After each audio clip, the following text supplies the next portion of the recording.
স্ত্রীর সাথে বেশি বেশি কথা বললে মিনিমাম 5টা উপকার আপনি পাবেন ইনশাআল্লাহ। এর মধ্যে 1 নম্বর হচ্ছে আপনি মানসিকভাবে সবসময় সুস্থ থাকবেন।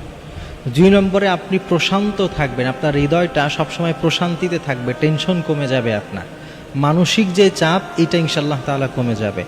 এমনকি হার্ট অ্যাটাক থেকেও আল্লাহ তাআলা আপনাকে হেফাজত করবেন যদি আপনি আপনার স্ত্রীর সাথে একটা কোয়ালিটি টাইম আপনি তাকে দিতে পারেন।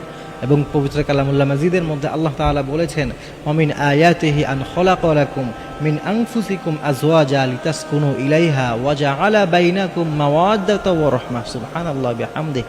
আল্লাহ তাআলা কি চমৎকার করে আমাদেরকে বলে দিয়েছেন।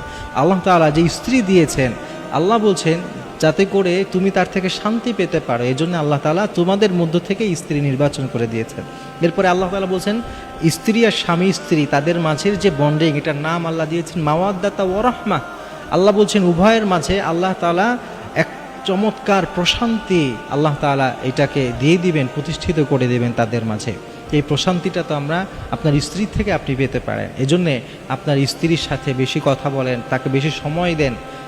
আমরা তো এখন যে যান্ত্রিক জীবন, এইটার জন্যে স্ত্রীকে সময় দিতে পারি না, কিন্তু পরিবারের সাথে ভালো সময় কাটানো এটাও অনেক গুরুত্বপূর্ণ একটি সুন্নাহ।